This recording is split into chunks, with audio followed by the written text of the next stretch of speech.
ركز معايا بقى في اللي جاي ده قوي. ايوه، ركز معاه في اللي جاي ده قوي. انا لومت على حسين الشحات جمله وتفصيلا في هذه الكوره، يعني اللي هقوله اللي جاي ده مش عذر للشحات. محمد مجدي قفشه، هل من المفترض هل من المفترض ان جمهور النادي الاهلي هيعيش مع محمد مجدي قفشه على لقطه القضيه ممكن؟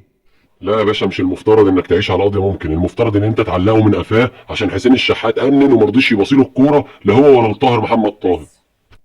هل قفشه موجود في الاهلي ويؤدي مع الاهلي عشان بس جاب جول تاريخي في الزمالك؟ بس كده؟ قفشه لا كيروش اقتنع بيه، لا مارسيل كولر اقتنع بيه، حتى موسيماني في بعض الاوقات ما كانش بيلعبه. هو ايه المشكله؟ هو عمل ايه الراجل؟ يعني الراجل عمل ايه؟ مش فاهمين احنا، يعني واحد واخد الكوره من اول الملعب لاخر الملعب مش عايز يباصي للناس اللي معاه، هتشيلوها للراجل الغلبان يعني؟ وعشان ولا التاني كاسر عينكم ولا هو في ايه يا جدعان؟ هو في الدنيا تتقلب حالها؟ يا عم على فكره انت بتقول كلام غلط. يعني هو عموما في الاخر هو اتحرك صح وعمل الصح، التاني اللي انن كان ممكن يشوط، كان ممكن يباصي لواحد واثنين. ايه اوفر لاب ومش اوفر؟ احنا مش بنلعب في الكامب نو يا عم الحاج. انت مش حاسس ان في مشكله تكتيكيه مش مهاريه؟ مش مهاريه، انت ما عندك مهاره وبتباصي كويس وبتشوط كويس، بس ده المدرب ما يشتريهوش.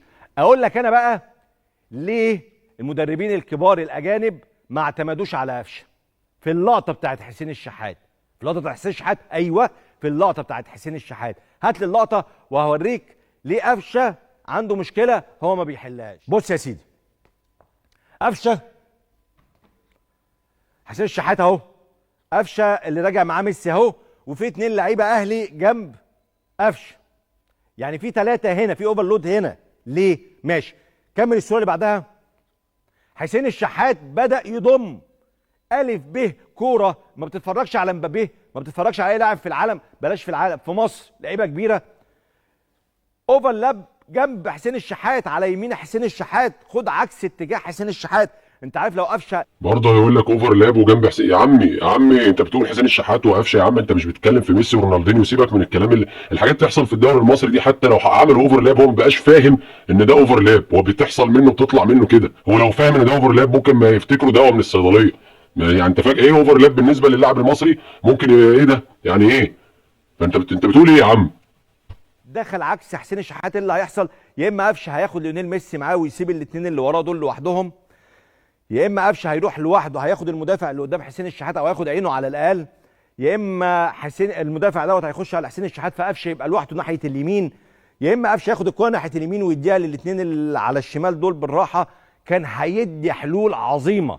مش بس كده، ده ممكن يكون قفشه في الصوره ديت قفل زاويه تمرير على حسين الشحات. مش بدي عذر حسين الشحات اللي هو غلطان مليار في الميه. لا انت كده مستفز، ما تقوليش اصل غلطان مليار في المية وانا ما بغلط، بس ما بقولش مش غلطان ومش بدي عذر، بس قفل زاوية التمرير. التمرير ايه؟ اقسم بالله المفروض اي مدرب في الدنيا عنده لعيب بنفس الطريقة دي بياخد الكرة من الدفاع للهجوم في اخر ثانيتين في الماتش في هجمة، هي اخر حاجة، هي روح الماتش، يا تجيبها يا انتهى خلاص، ويعمل اللي عمله حسين الشحات ده. انا لو مدرب يعني انا مش هشممها له تاني. بس انت عقدتها ليه؟ انت ماشي تعمل ايه؟ انت هنا ليه؟ في اتنين اهم في الجبهه ديت، انت في المكان ده ليه؟ ماشي؟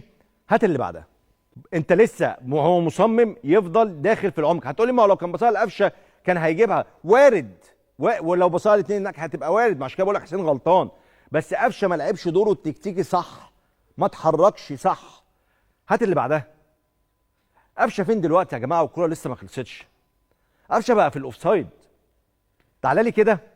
عارف انت لما بنيجي نلعب بلاي ستيشن فيفا، نلعب مالتي بلاي كده مع حد اتنين على اتنين، يعني الناس اللي بتلعب فيفا يعني، عارف صاحبك اللي بيقعد يجري يجري يجري وانت معاك الكوره لحد ما يوصل للاوفسايد وما بيتحرك، ما بيتحركش صح. انت عايز تبصيله بس خايف تبصيله عشان هتتقطع، رغم انه لو اتحرك لك صح في مساحه سليمه هتديها له وانت مطمن. قفش عمل كده، داس على زرار السرعه، جري. يا ابني اهدى، ما في عمال يجري. استهدى بالله يا عم قفشه. تاني، هو قفشه لعيب كبير طبعا، انا مش بقول ان هو لعيب سيء، بس انا بوريك ليه. عشان انت كمشجع ساعات بتقول هو ليه المدرب ده ما بياخدش. انت هاجمت كيروش انه ما بيلعبش قفشه، انت هاجمت مارسيل كولر انه ما بيلعبش قفشه، بس المدربين بقى يبصوا على كده. اقول لك المفاجاه، ده كان نقاش في الجهاز الفني بعد المباراه، تحرك قفشه.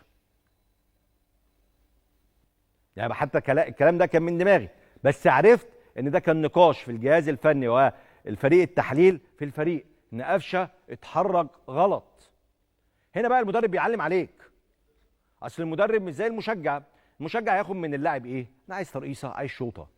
لكن المدرب بيبص على تحركات، بيبص على وعي تكتيكي، بيبص على استلام، بيبص على تسلم، بيبص على اماكن تواجد، بيبص على حاجات ابعد شويه من فكره شوطه وترقيصه. تاني، انا هنا مش بحمل قفشه ان الكره دي ضاعت. الكره دي الخطا الاول فيها نسبه 100% هو حسين الشحات، خلاص حط دي على جنب. انا بقول لك قفشه لازم يبقى عنده وعي تكتيكي اكتر من كده. الكوره مش ده انت بتلعب على مستوى عالي، فيها تفاصيل كتيره صغيره وكبيره. ما ينفعش اللي هو يلا زي الدوري احنا هنجري كلنا واللي تجيله تجيله. فدي نقطه. راجل مستوى الانانيه عنده عدى كل الناس اللي في الدنيا، يعني هو فكر في نفسه بس، فكرش في اي مخلوق تاني، فكرش في مصلحه الفريق، فكرش في اي حاجه، وفكر في روحه بس. وانت تقول اصل انا ما بغلطوش، انا بس بتكلم مش عارف على ان المفروض كان التاني يعمل مش ايه يا عم ده يا استاذ كريم؟ محترم محترم. احنا يعني انا بص، انا من الناس اللي بتحترمك، بس ايه اللي انت بتقوله ده؟ هو انت لو ركزت في الكادر من الاول هتلاقي ان حسين شحات لو بصاها من البدايه القفشه وهو طالع، هتلاقي الزاويه بتاعته مفتوحه، ميسي بعيد خالص، موصل نفسه بين قفشه وبين طاهر محمد طاهر، هياخدها قفشه هوب جون، يا اما الناحيه الثانيه لطاهر جون. تصرف فردي من واحد زي حسين، ده هو اللي يستاهل ياخد التريحه التمام لوحده، محدش تاني غيره. انت هتقابل ربنا باللي انت بتقوله ده. يعني انت ممكن تاذي لاعب في اكل عيشه بسبب ان انت بتتكلم في حاجه اصلا غلط مش صح، ده مجرد انت واخد منه موقف فانت بتسلمه. فبعد اللي انت قلته ده كله على الراجل وتقول مش بحمل؟ يعني اللي هيتفرج على 4-5 دقايق من كلامك ده وتقول مش بحمل؟ والله يعني انتوا يعني اعلام غريب عجيب والله. امال يا استاذ كريم لو بتحمل كنت عملت ايه؟ انت لو بتحمل قفشه انت كنت عملت ايه يعني؟ يعني انا راجل زملكاوي، بس يعني انا لما اسمعك اقول يعني ايه الكلام اللي انت بتقوله ده؟ ايه الراجل ذنبه ايه في الموضوع ده؟ اقسم بالله ربنا يكفينا شركم، اللي تحبوه تطلعوه 7 سما واللي تكرهوه تنزلوه 7 ارض. ربنا يكفينا شركم والله لحد ما نموت ونقابل ربنا. ربنا يكفينا شركم.